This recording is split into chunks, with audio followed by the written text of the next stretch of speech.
Olá amigos, bom dia, boa tarde, boa noite. Eu sou Glauco Vieira e hoje mais uma Astrologia Sem Segredos. Trazemos um tema hoje para discutir em relação ao signo de Touro, né? E vamos tentar entender também um pouquinho o significado dos signos na astrologia. Vem comigo.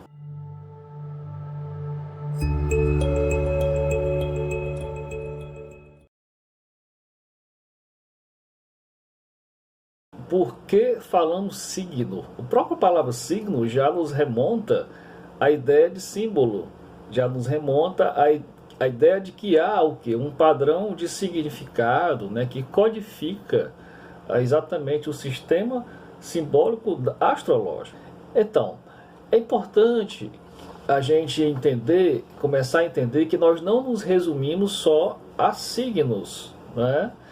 Porque a maioria de nós, quando se encontram com outras, perguntam qual é o seu signo, e aí acha que a natureza do signo já resumiria toda a característica daquele ser, daquele indivíduo. Quando, na verdade, a aplicação quase exclusiva da astrologia, a questão da psique humana, do comportamento, é fruto de uma, vamos dizer assim, de uma visão muito recente. A astrologia, na verdade, desde a antiguidade, ela aplicava, né, de uma maneira mais diversa os conceitos astrológicos, que não eram aplicados somente para os seres humanos, mas também para as situações, para os eventos, para os fenômenos diários do cotidiano, da história, né, que passavam, portanto, simplesmente uma aplicação voltada para a psicologia humana, mas também a astrologia, ela aplicava os seus conceitos astrológicos para as plantas, para as condições meteorológicas, para os minerais, para as pedras preciosas e assim por diante, de forma que muitas áreas de aplicação da astrologia eram beneficiadas, como por exemplo voltada para a agricultura, voltada para a previsão de fenômenos do tempo, do clima, meteorológicos, como também para se encontrar coisas perdidas. Isso era utilizado no campo da astrologia, que a gente chama astrologia horária, ou astrologia que procura através de uma pergunta X, né? Uma astrologia interrogativa, a gente pode dizer que ela é meio oracular. Então existe essa forma de astrologia que era aplicada. Mas no final do século XIX até os nossos dias, a aplicação da astrologia ela foi como que dando mais ênfase somente à parte psicológica. Claro que ela é muito importante, mas a astrologia não se resume só a isso, né? Por conta desse conhecimento que nós temos, né, da diversidade de aplicação dos conceitos astrológicos, é que nós podemos nos perguntar, afinal de contas, há um padrão, há uma lógica para a interpretação dos fenômenos, das atividades humanas, do próprio comportamento e psicologia dos nativos? Com certeza. E o que vai caracterizar os signos não é simplesmente uma, vamos dizer assim, classificação à toa ou uma classificação aleatória. Pelo contrário, né? Os signos são o quê? Estão relacionados simbolicamente com as constelações zodiacais. As constelações zodiacais, elas não são uniformes em espaço, em tamanho. Cada uma delas tem uma extensão diferente no céu. Se nós fôssemos calcular, observar a extensão de cada constelação, nós íamos ver e perceber que a constelação de Áries, por exemplo, ela é bem menor em termos de ganho de espaço ou de extensão no céu, que você comparar com a constelação, por exemplo, de Capricórnio. A constelação de Touro já é um pouco semelhante em termos de tamanho à constelação de Escorpião e assim por diante. Então, na tradição astrológica, nós dividimos esse círculo dos signos, o cinturão zodiacal, em 12 setores iguais por 30 graus. Isso foi convencionado. Então, cada signo tem 12 graus.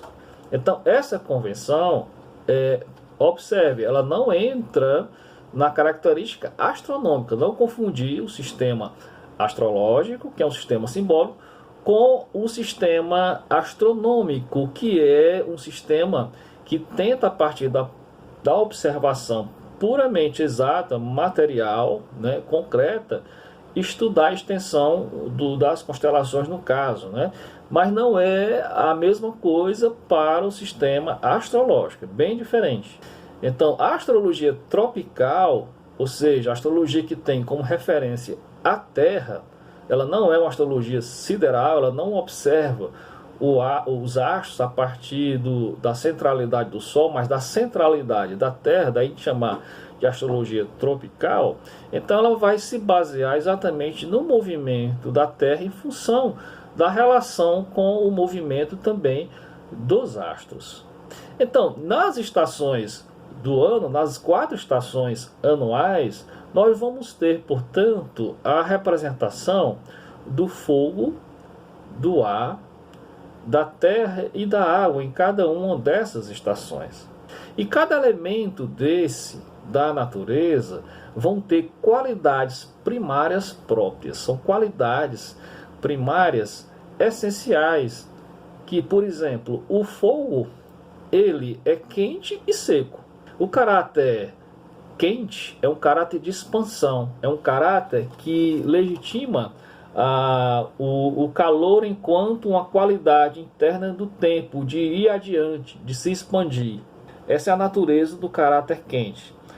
Já a qualidade seca, ela significa uma qualidade de resistência, né? Então, o seco é exatamente a ausência de umidade, é aquilo que resiste, aquilo que retém, ou seja, tem um caráter de resistência.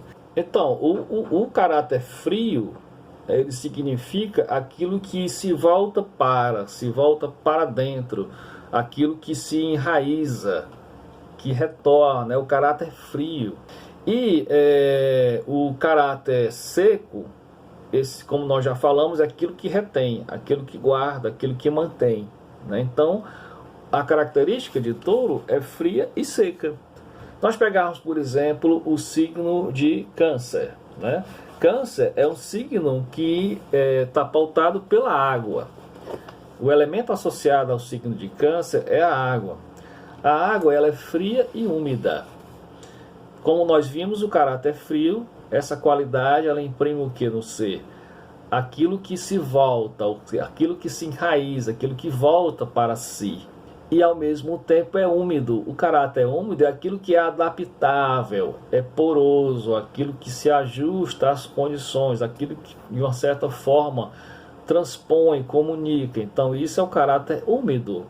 Então vejam que as características de cada signo, elas foram pautadas na tradição astrológica conforme as qualidades primárias de quente, seco, úmido e frio. Quando nós, portanto, associamos, né, aos signos, cada um vai ter uma natureza específica. Obviamente que não é só isso que caracteriza cada signo. Aí não vai dar tempo para a gente falar hoje. Tem também os modos, né, o fixo, o mutável, o cardinal, né, também nós vamos ter a função do gênero de cada signo. Por exemplo, Áries é um signo ativo, já Touro é um signo passivo, assim por diante, há uma variação, né? E cada característica dessa vai, portanto, dar cor, dar definição à natureza de cada signo. Do Touro vai ser tocada de uma forma maior ou menor, essas características que nós citamos, conforme a natureza de algum planeta que esteja passando ou motivando um setor do seu tema de nascimento. Por exemplo, se o nativo taurino ele nasce com Touro na própria casa 1, então a motivação dele para a acumulação, a motivação dele para a realização material, para a conquista material, vai ser muito enfatizado. Mas imagina se ele tiver um planeta Vênus, numa condição um pouco aflita, tensa no seu tema natal, essa sua motivação para o acúmulo e para a satisfação através dos bens materiais já não vai ser tão enfatizada assim. Então é por isso que só o signo não vai nos indicar a variância e as características mais gerais do nativo. É preciso que se construa o seu tema de nascimento a partir da interpretação do mapa astral. Então, quais são as características que mais tensas para touro? Está um pouco relacionado à preguiça, à lentidão, à lassidão, aquilo que de alguma forma tem dificuldade do movimento. Nunca pode se esperar uma reação muito enérgica se for um taurino muito forte, né? Pelo contrário, sempre é um signo muito ponderado, muito lento para agir. Então, de uma forma em que ele permanece muito tempo dentro da situação, seja boa ou ruim, e às vezes é difícil de sair das crises por conta da sua, vamos dizer assim, inadequação a reações mais rápidas, né? Por outro lado, o touro, como o seu regente é a Vênus, né? Esse lado das sensações, do prazer, ele é essencial para ele. O conforto, né? A forma de tentar experimentar a vida de uma forma prática. É um signo prático, é um signo que tem os pés no chão, é um signo que sabe poupar, que sabe esperar para, ou de alguma forma se preparar para o amanhã. Isso é uma característica também dos taurinos ou das taurinas, né? Então, gente, nós tomamos aí como uma experiência, né, de começar a interpretar os signos a partir das qualidades primárias. Assim nós vamos fazer também com os demais signos a partir dos próximos períodos anuais. Então espero que vocês tenham gostado, né? Dê o seu joinha aí para curtir o nosso vídeo. Se quiser acompanhar o nosso canal, é só clicar no sininho para acompanhar as notificações dos próximos vídeos. Se quiser uma consulta astrológica, tem o nosso contato aí para fazer o seu mapa astral com interpretação e previsões anuais. E também o endereço da gente do Núcleo Sofia no Instagram. É só clicar lá e nos acompanhar, ok? Deixo para vocês um fraterno abraço, até o próximo vídeo.